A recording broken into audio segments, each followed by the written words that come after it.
Hello student, मैं Sandeep Kumar math science education by SKY channel में आपका स्वागत करता हूं। मैं आज आपको इस वीडियो में जीव विज्ञान पढ़ाने वाला हूं। जीव विज्ञान में जिसका बोर्ड परीक्षा में बहुत अच्छा खासा वेटेज रहता है, उनमें से जैसे पादप हार्मोन्स हैं, और पादप हार्मोन्स आपके हो जाएंगे हार्मोन्स, ग्रंथि और रुधिर तथा लसिका में अंतर, धमनी तथा शिरा में अंतर, ये सारे क्वेश्चन मैं करवाने वाला हूँ।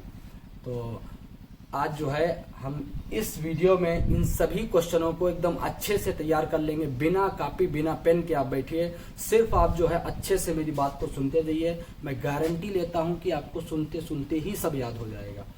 ठीक है, तो अब हम जो है अपना वीडियो स्टार्ट कर रहे हैं, और इसमें सबसे पहला हम क्वेश्चन देखेंगे। सबसे पहले हम पढ़ेंगे हार्मोन्स। सबसे पहले हार्मोन्स देख लेते हैं हार्मोन्स।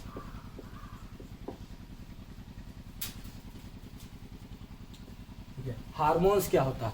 तो हार्मोन्स वे लिक्विड होते हैं जो हमारे शरीर के अंदर निकलते हैं। ठीक है, अब ये जो हार्मोन्स होते हैं वो पादप हार्मोन्स भी होते हैं।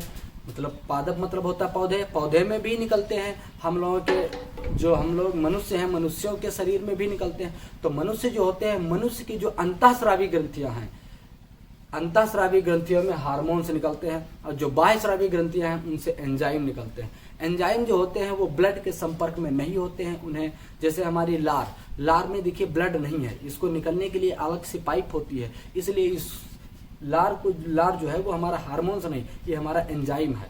ठीक है, लेकिन अगर जो हम देखें हमारे अंदर कुछ हार्मोन्स भी होते हैं, जैसे उनमें से आपका पीनियल ग्रंथि से हार्मोन्स निकलते हैं, और हाइपोथैलेमस है, इनसे सबसे जो है हार्मोन्स निकलते हैं। ठीक है, तो हार्मोन्स हम मनुष्यों में कौन कौन से तो बाद में देखते हैं। पहले पादप हार्मोन्स देखेंगे। पादप हार्मोन्स बहुत इंपॉर्टेंट है और बहुत पूछे भी जाते हैं। तो पादप मतलब होता है पौधे, पादप मतलब होता है पेड़ पौधे। पेड़ पौधों में जो हार्मोन्स निकलते हैं उन्हें हम पादप हार्मोन्स बोलते हैं। तो हार्मोन्स है, हार्मोन्स में हम पढ़ेंगे पादप हार्मोन्स। पादप का मतलब होता है कि जिसके पैर तो हैं लेकिन वो चल नहीं सकता, मतलब हिल डुल सकता है लेकिन चल नहीं सकता है। ठीक है, तो देखिए पादप मतलब जैसे कि पेड़ पौधे हैं, पेड़ पौधे सजीव होते हैं, पेड़ पौधों में जीवन होता है, लेकिन वो जो है चल नहीं सकते हैं। ठीक है, इसलिए हम इसको क्या बोलेंगे? पादप हार्मोन्स। पादप हार्मोन्स में हमारे कई सारे जो है हार्मोन्स होते हैं। हम 5, 6, 7 प्रकार के हार्मोन्स पढ़ेंगे। तो सबसे पहले हम देखते हैं ऑक्सिन हार्मोन्स। ऑक्सिन हार्मोन्स, ठीक है। ऑक्सिन हार्मोन्स जो होता है हमारा, ऑक्सिन हार्मोन्स के बारे में हम इससे पहले भी पढ़ चुके होंगे, आप लोग स्कूल में भी पढ़ चुके होंगे। अब देखिए ऑक्सिन हार्मोन्स काम क्या होता है, और ऑक्सिन हार्मोन्स जो है किन किन चीजों में हमारी मदद करता है। तो देखिए ऑक्सिन हार्मोन जो होता है वो किसी भी पेड़ या पौधे को प्रकाश की तरफ ले जाने का काम करता है। जिधर से भी उसको प्रकाश मिलेगा, प्रकाश की तरफ ले जाने का काम करता है ऑक्सिन हार्मोन्स। ऑक्सिन हार्मोन्स का और कुछ काम नहीं होता है। ऑक्सिन हार्मोन सिर्फ क्या करता है, ये जो होता है ये हमारे जो पेड़ पौधे होते हैं उनको प्रकाश की तरफ ले जाने का काम करता है। जैसे हम लोग देखते हैं जो घास होती है, घास देखिए कहीं जमी होती है और उसके ऊपर से कोई चीज से उसको ढक देते हैं, तो कुछ दिन बाद देखते हैं जहाँ ढका रहता है उसके साइड से जहाँ जगह रहती है वहां से निकलने लगते हैं पेड़ पौधे। ठीक है, तो या फिर जैसे कि जो खेत होता है, खेत में जब मिट्टी एकदम बन जाती है तो जो छोटे छोटे डीला रह जाते हैं उनके ऊपर देखिए उनको जो अंकुरण होता है, तो जो छोटे छोटे पौधे होते हैं वो उसके साइड करके ऐसे निकलने लगते हैं। ठीक है, इसका मतलब ये है उसको कोई तो है जो बता रहा है कि इधर से नहीं, इधर से जाके ऊपर। भाई वो जमीन में फैल भी तो सकते हैं लेकिन नहीं फैलते हैं। क्यों नहीं फैलते हैं? क्योंकि उनके अंदर ऑक्सिन हार्मोन्स रहता है। ऑक्सिन हार्मोन्स उसको प्रकाश की तरफ बताता है कि प्रकाश तक की तरफ जाना है। ठीक है, प्रकाश की तरफ। जो जमीन में फैलने वाले हैं तो उनको भी वो बताता है कि नहीं आप जो है जमीन में फैलेंगे। तो देखिए हर एक जो पौधा जैसा होता है उसको फैलना है या प्रकाश की तरफ जाना है, ये कौन डिसाइड करता है? ये हमारा ऑक्सिन हार्मोन। ऑक्सिन हार्मोन से एक और हमारा क्वेश्चन बनता है। पहली बात हम इसको लिख लेंगे, ये जो है ये पेड़ पौधों को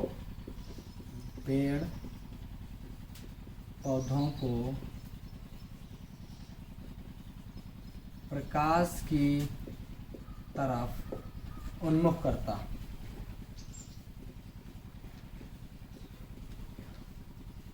प्रकाश की तरफ उन्मुख करता है। ये ऑक्सिन हार्मोन्स का काम है। ऑक्सिन हार्मोन्स क्या करता है, जो पेड़ पौधे होते हैं उनको जो प्रकाश होता है प्रकाश की तरफ उन्मुख करते हैं। अब देखिए ऑक्सिन एक और हम लोग जानते हैं कक्षा 10 में एक डिफिनेशन है अनिषेक फलन। अनिषेक फलन देख लेते हैं। अनिषेक फलन, अनिषेक फलन खूब पूछी जाती है ये डिफिनेशन। अनिषेक फलन किसे कहते हैं? तो देखिए अनिषेक फलन क्या होता है, जब किसी पेड़ पौधे में ऑक्सिन हार्मोन्स का छिड़काव कर दिया जाता है तो उसमें बिना निषेचन के, वैसे तो जब फूल होता है, फूल के बाद उसमें निषेचन होता है, निषेचन से उसमें भ्रूण बनता है, भ्रूण से फिर बीज बनता है, फिर जाके उसमें फल बन पाता है। लेकिन अनिषेक फलन जो होता है इसमें ये डिफिनेशन इसी से बनती है, जब कोई पेड़ है या पौधा है, उसके ऊपर जब ऑक्सिन हार्मोन्स का जब छिड़काव कर दिया जाता है तो ऑक्सिन हार्मोन्स का छिड़काव करने के बाद वो जो फल होता है उसमें निषेचन नहीं होता है, जिससे उसके अंदर भ्रूण नहीं बन पाता, लेकिन फल जो होता है वो पक जाता है, फल जो होता है वो उसका निर्माण हो जाता है।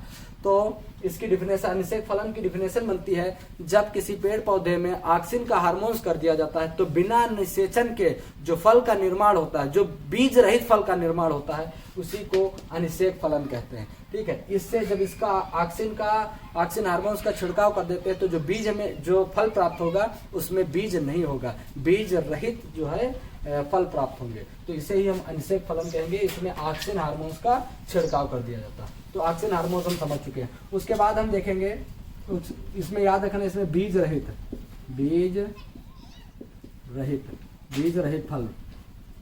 फल प्राप्त होते हैं अनिषेक फलन में। अब देखिए आगे हम देख लेते हैं जिबरेलिन। ठीक है, जिबरेलिन हार्मोन्स भी होता है। तो जिबरेलिन हार्मोन्स जो होता है, जिबरेलिन हार्मोन्स क्या करता है, जिबरेलिन हार्मोन्स जो होता है वो जो पेड़ पौधे होते हैं उनके अंकुरण में सहायक होता है। जैसे कि मान लीजिए छोटा सा बीज है, उस बीज के अंदर ये ऊर्जा एक होती है जिसकी वजह से वो जो है अंकुरण कर पाता है। ठीक है, तो वो किस हार्मोन्स की वजह से वो अंकुरण कर पाता है, ठीक है, तो वो है जिबरेलिन की वजह से अंकुरण हो पाता है, अंकुरण हो पाता है। और जो पेड़ पौधे होते हैं, पेड़ पौधे की हाइट को भी कौन नियंत्रित करता है, जिबरेलिन। हाइट मतलब इसके जो है प्रवर्धन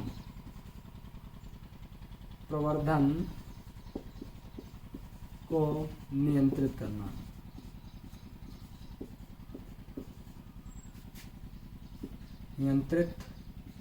ठीक, जो पेड़ पौधे होते हैं उनकी किस पौधे की कितनी वृद्धि होगी, ये किसके ऊपर डिपेंड करता है, तो ये जिबरेलिन्स के ऊपर डिपेंड करता है। जिबरेलिन मेन इसका ये याद रखना कि अंकुरण में कौन सहायक होता है, तो याद रखना है हमें, अंकुरण में जिबरेलिन हार्मोन्स उत्तरदायी होता है। तो ऑक्सिन हो गया, जिबरेलिन्स हो गया। उसके बाद हम जानते हैं एक और होता है जिसको बोलते हैं साइटोसाइनिन। साइटोसाइनिन।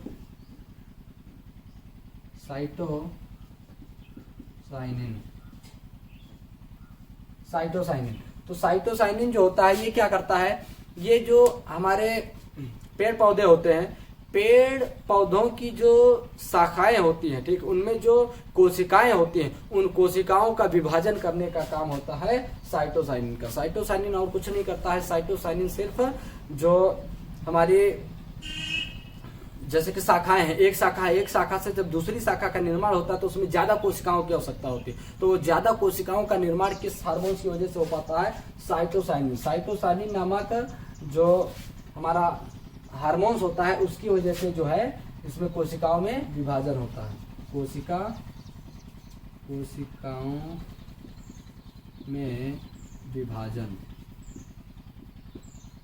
कोशिकाओं में विभाजन हो पाता है। ठीक, कोशिकाओं में विभाजन साइटोसाइनिन की वजह से हो पाता है। ठीक, और ये आप क्वेश्चन कभी कभी पूछ लेता है कि जो कोशिका झिल्ली होती है, कोशिका झिल्ली का है कि निर्माण किस चीज से इसका निर्माण हुआ होता है, कोशिका भित्ति का काहे से निर्माण हुआ होता है।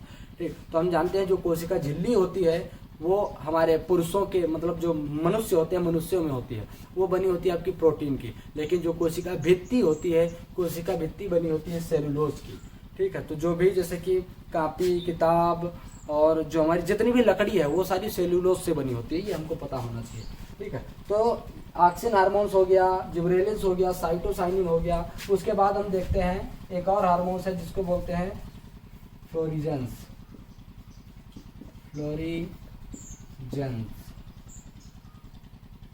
फ्लोरीजेंस है। और एक और हार्मोन्स होता है जिसको ट्राउमेटिन बोलते हैं। ट्राउमेटिन।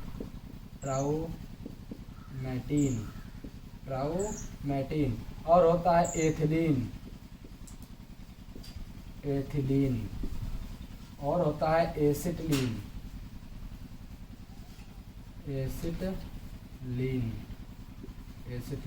और भी होते हैं बहुत सारे, एक और हार्मोन्स होता है, लेकिन वो सब हम नहीं पढ़ेंगे। जो इम्पोर्टेंट है वो हम देखते हैं। तो देखिए फ्लोरीजेंस भी ज़्यादा पूछा नहीं जाता है स्कूल में, लेकिन फिलहाल हम देख लेते हैं इसमें। तो देखिए फ्लोरीजेंस क्या होता है। जो फ्लोरीजेंस जो होता है वो पेड़ पौधों में फूलों का निर्माण करता है, ठीक है। तो फूलों का कितना निर्माण होता है ये किसके ऊपर डिपेंड करता है, फ्लोरीजेंस नामक हार्मोन्स पे। फ्लोरीजेंस जो होता है वो पुष्प का निर्माण करता है। पुष्प का निर्माण मतलब पुष्प, जितना ज्यादा किसी पेड़ या पौधे में फ्लोरीजेंस होगा उतने ही ज्यादा उसमें पुष्प होंगे। जितना ज्यादा हार्मोन्स फ्लोरीजेंस हार्मोन्स होगा उतने ज्यादा पुष्प। जैसे अपने यहाँ गेंदा जो होता है, गेंदा में फ्लोरीजेंस बहुत ज्यादा होता है, इसलिए जो है गेंदा में पुष्प ज्यादा होते हैं। उसके बाद हम देख लेते हैं ट्राउमेटिन क्या होता है। तो ट्राउमेटिन भैया घाव भरता है। ट्राउमेटिन जो होता है वो घाव भरता है। जैसे कि मान के चलिए हम जा रहे हैं एकदम लेके हंसिया बांका लिए जा रहे हैं, ठीक है, और रास्ते में कोई पड़ गया, जो कोई पेड़ पड़ गया उस पर घचाक से एकदम मार दिए, तो मारने के बाद में उस पर घाव हो गया, तो उस घाव को कोई ना कोई भरने वाला होना चाहिए ना। तो जो ट्राउमेटिन होता है ये हार्मोन्स होता है, ये हार्मोन से निकलता है, उसके ऊपर गांठ बना देता है, ठीक है, या गांठ बना देता है या गांठ बना देता है, ठीक है। वहीं से जो है वो ये जो घाव उसी से भर जाता है। तो घाव भरने का मेन काम कौन करता है, ट्राउमेटिन करता है। उसके बाद हम देख लेते हैं एथिलीन भैया क्या करता है। एथिलीन जो होता है वो किसी भी फल को पकाने का काम करता है। फल को पकाना,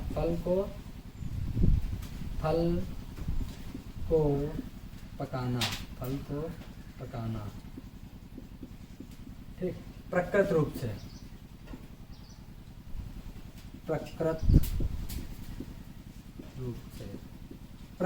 से जो होता है, प्रकृत रूप से जो एथिलीन होता है ये हमारे जो है इसको पकाता है। एथिलीन का जो अणुसूत्र होता है ये होता है C2H4।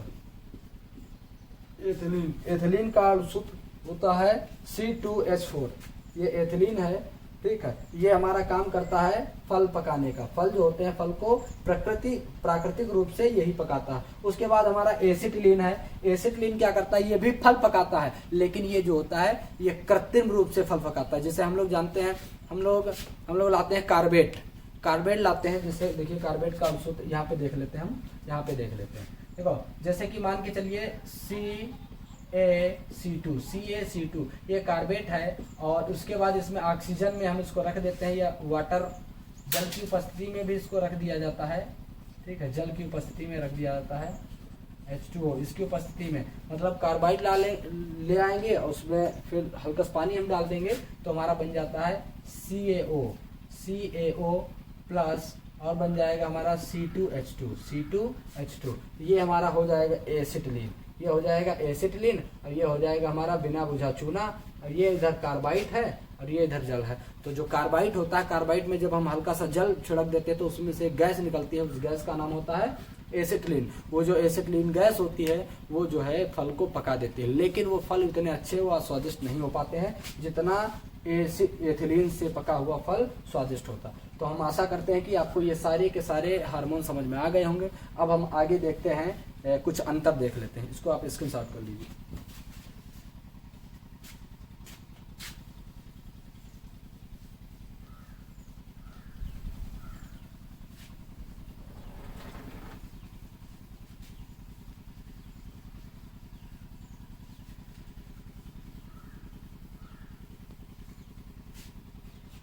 अब हम देखते हैं रुधिर तथा लसिका में अंतर। हम देखेंगे रुधिर और लसिका जो होता है उसमें अंतर। इससे पहले देख लेते हैं धमनी और शिरा में भी। तो ये अंतर जरूर 100% कोई ना कोई एक अंतर आएगा जरूर। तो देखिए धमनी और शिरा में अंतर पहले देख लेते हैं। धमनी और शिरा, एक तरफ हम धमनी रखते हैं, एक तरफ सिरा रखते हैं, ठीक। तो सबसे पहले हमको पता होना चाहिए धमनी और सिरा होती क्या है। तो भैया जी ये जो धमनी और सिरा होती है दोनों हमारे शरीर के अंदर पाई जाती हैं, ठीक है। दोनों में रक्त जो ब्लड होता है, ब्लड का फ्लो होता है। तो जो ऊपर ऊपर ये बाहर जिसमें डॉक्टर लोग सुई लगाते हैं, इंजेक्शन लगाते हैं, ठीक है, वो इंजेक्शन जो होता है वो सिराओं में लगाया जाता है, ये सिराओं में। और जो धमनी होती है, धमनी अंदर होती है, उसका आकार थोड़ा मोटा होता है, उसमें ज़्यादा मात्रा में जो ब्लड होता है वो फ्लो हो रहा होता है, ठीक है। तो अब इसी में हम अंतर लिखेंगे, धमनी और सिरा में मेन अंतर क्या रहते हैं, ठीक। तो नंबर एक अंतर ये रहता है, जो धमनी होती है, धमनी में शुद्ध रक्त बहता है। धमनी जो होती है, धमनी में शुद्ध रक्त बहता है, शुद्ध रक्त बहता है, ये हमको पता होना चाहिए। जो धमनी होती है, धमनी में शुद्ध रक्त बहता है, और जो सिराएं होती हैं उसमें अशुद्ध रक्त बहता है, सिराओं में अशुद्ध रक्त बहता है, ठीक है। धमनी में शुद्ध रक्त बहता है, सिराओं में अशुद्ध रक्त बहता है। लेकिन यहाँ पे एक और क्वेश्चन बन जाता है, पल्मोनरी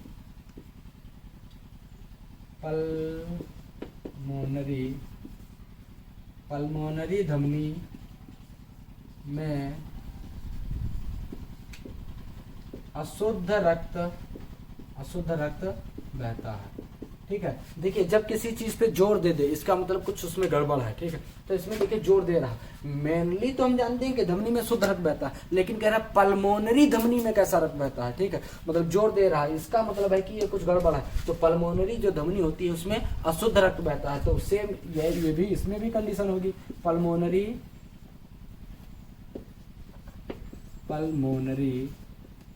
सिरा में शुद्ध रक्त बहता है, पल्मोनरी सिरा में शुद्ध रक्त बहता है, शुद्ध रक्त बहता है, ये बात हमको पता होनी चाहिए। देखिए जो पल्मोनरी धमनी होती है इसमें अशुद्ध रक्त बहता है, और जो पल्मोनरी सिरा होती है इसमें शुद्ध रक्त बहता है। तो दो हमारे पॉइंट हो गए। तीसरा पॉइंट हम देख लेते हैं।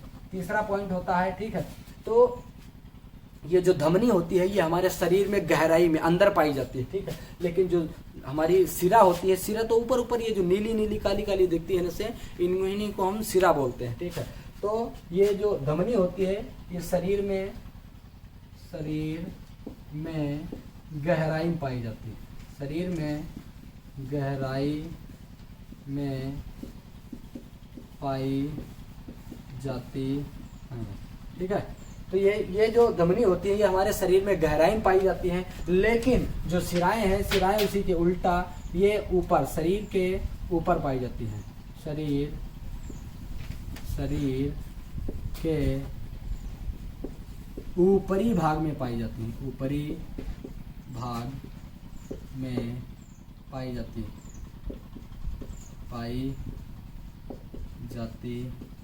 ऊपरी भाग का मतलब ये नहीं है कि ऊपर ऊपर खाली पाई जाती है, ऊपर का मतलब होता है हमारे शरीर के अंदर नहीं, शरीर के बाहर ऊपर ऊपर, ये स्किन जो होती है स्किन के अंदर, ठीक है। लेकिन अंदर जो ऊतक वगैरह होते हैं, ये मांसपेशियां होती हैं उनके जस्ट ऊपर, ठीक है। तो ये जो सिराएं होती हैं ये धमनी की अपेक्षा हल्का सा ऊपर होती है शरीर में, और जो धमनी होती है वो शरीर के अंदर रहती है, ठीक है। और इनमें देखिए ये जो धमनी होती है, धमनियों में ज्यादा रक्त बहता है और बहुत स्पीड में बहता है, ठीक है। तो इनमें जब स्पीड में बहेगा तो इसकी जो दीवारें होती हैं वो मोटी होती है, नहीं तो फट जाएगा पूरा, ठीक है। इसमें बहुत धीरे धीरे बहता है, इसलिए इसकी जो दीवारें होती हैं इन नसों की तो पतली होती है। तो ये भी एक हम पॉइंट ले लेते हैं। पॉइंट नंबर 4, जो धमनी होती है, धमनी की दीवारें, इसकी जो दीवारें होती हैं, दीवारें मोटी होती हैं, दीवारें मोटी होती हैं। इसमें इसकी दीवारें मोटी होती हैं, लेकिन इसकी दीवारें जो होती हैं, दीवारें वो पतली होती हैं, पतली होती हैं तथा लचीली होती है, पतली तथा लचीली होती है, ठीक। इसकी दीवारें पतली तथा लचीली होती हैं, इसकी दीवारें मोटी होती हैं, ठीक है। पॉइंट नंबर 5 देख लेते हैं। जो धमनी है, धमनी में जो रक्त होता है, जो ब्लड होता है, वो स्पीड में बहता, बहुत स्पीड में बहता है, लेकिन रुक रुक के बहता है, ठीक है। क्योंकि देखिए क्या होता है, जो ब्लड होता है, जो हमारा हार्ट होता है, हार्ट देखिए बहुत तेज उसने पंप किया तो बहुत तेजी से ब्लड गया, लेकिन उसके बाद में क्या हुआ, उसके बाद में वो फिर जब फूलता है तो ब्लड फिर वापस हल्का आता है, तो हल्का सा रुक जाता है, ठीक। तो जब वो प्रेशर करेगा तो बहुत तेजी से बहेगा, लेकिन फिर जब वो फूलने लगेगा, हार्ट फूलेगा, ठीक है, तो फिर उसकी स्पीड थोड़ा कम हो जाएगी, ठीक। तो जो हमारी धमनी है, धमनी में रक्त, इसमें जो रक्त होता है वो तेजी से बहता है, तेजी से बहता है और रुक रुक के बहता है। मतलब इसकी जो गति रहती है, रक्त रक्त रुक रुक कर बहता है, रुक रुक कर बहता है। और इसमें एक समान गति, इसमें जो होता है इसमें समान गति में इसमें प्रवाहित होता है, समान गति में प्रवाहित होता है। ठीक है, तो देखिए जो धमनी होती है उसमें जो रक्त होता है वो रुक रुक के बहता है, और जो हमारी शिराएं होती हैं, शिराओं में जो रक्त होता है वो एक समान गति से बहता है। ठीक है, इसमें बहुत तेजी से रक्त फ्लो होता है और इसमें बहुत धीरे धीरे। 6 नंबर भी हम लिख लेते हैं, इसमें जो धमनी होती है इसमें रक्त तेजी से फ्लो होता है, रक्त तेजी से प्रवाहित होता है। इसमें जो रक्त होता है, इसमें जो शिराएं हैं, शिराओं में जो रक्त होता है, रक्त धीमी गति से प्रवाहित होता है, धीमी गति से प्रवाहित होता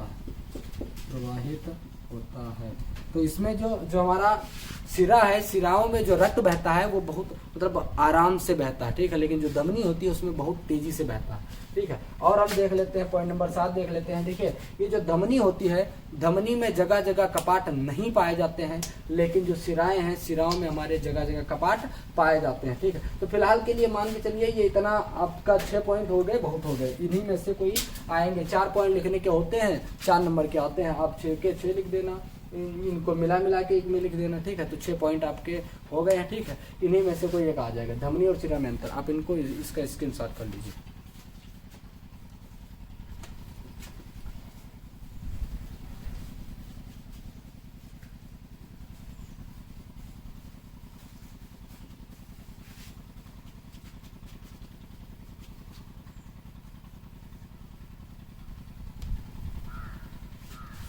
अब हम देख लेते हैं रुधिर तथा लसिका में अंतर।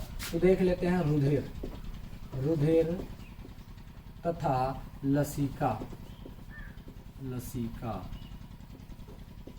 रुधिर तथा लसिका में अंतर। तो देखिए रुधिर और लसिका में विशेष अंतर नहीं होता है, मतलब रुधिर के जो ब्लड होता है हमारा उसी के अंदर पाया जाता है, रक्तखून में ही ये दोनों पार्ट होते हैं। ठीक है, लेकिन इसमें विशेष कुछ अंतर होते हैं, वो हम देख लेते हैं। ठीक है, तो रुधिर जो होता है, इसमें हम पॉइंट लिखते हैं, रुधिर जो होता है, रुधिर का रंग लाल होता है। किसकी वजह से लाल होता है? तो हीमोग्लोबिन की वजह से लाल होता है। क्वेश्चन पूछ लिया जाता है कि जो व्यक्ति होता है उनमें जो ब्लड होता है, ब्लड लाल किसकी वजह से होता है, खून का रंग लाल क्यों होता है? तो हीमोग्लोबिन की वजह से होता है। ठीक है, तो जो खून ये रुधिर होता है, रुधिर का रंग, रुधिर रक्त नहीं, रुधिर लिख लेते हैं, रुधिर का रंग लाल होता है, इसका रंग लाल होता है। ठीक है, लेकिन जो लसिका होता है, लसिका का रंग, इसका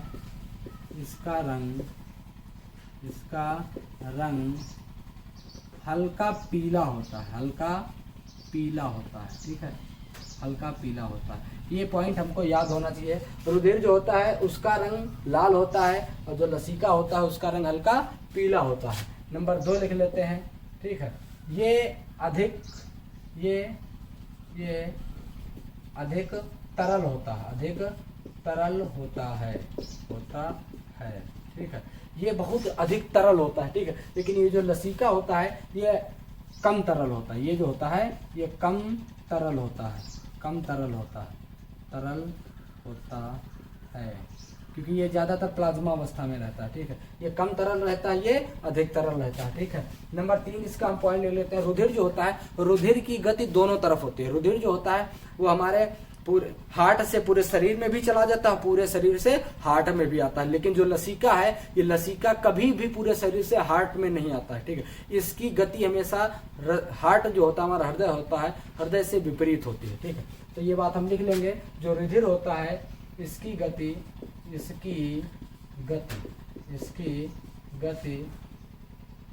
दोहरी होती होती है। दोहरी का सेंस मतलब ये है, दोहरी गति का मतलब होता है कि ये ब्लड जो हमारा हार्ट होता है, हार्ट से पूरे शरीर में भी चला जाता है और पूरे शरीर से हार्ट में भी आ जाता है, ठीक है। तो ये दोनों तरफ से गति कर रहा होता है, ठीक है। लेकिन जो लसीका होता है ये हृदय के विपरीत गति करता है। ये जो होता है ये हमेशा हृदय के विपरीत गति करता है। लसीका जो होता है वो हृदय के विपरीत गति करता है। जो रुधिर होता है ये हमेशा जो दोनों तरफ ये गति करता है, ठीक है। और एक हम पॉइंट देख लेते हैं, पॉइंट नंबर 4 देख लेते हैं। तो रुधिर जो होता है इसमें ऑक्सीजन तथा पोषक पदार्थ अधिक मात्रा में पाए जाते हैं। इसमें जो रहता है ऑक्सीजन तथा पोषक पदार्थ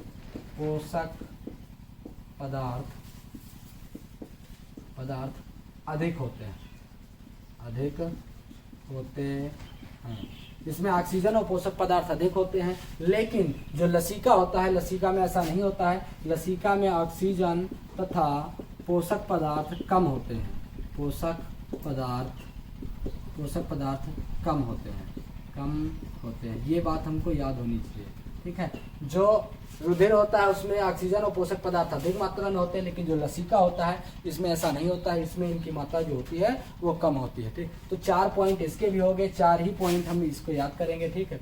4 पॉइंट, अगर जो रुधिर और लसीका में अंतर आ रहा है तो आप यही 4 पॉइंट लिख देंगे। अगर जो इससे पहले जो हमने बताया वो भी हम आशा करते हैं कि समझ में आ गए होंगे, ठीक है। आप इसको नोट कर लेना और बाकी आगे का जो है हम अगली वीडियो में बताएंगे। आगे जो भी इंपॉर्टेंट क्वेश्चन है वो अगली वीडियो में बताएंगे। धन्यवाद।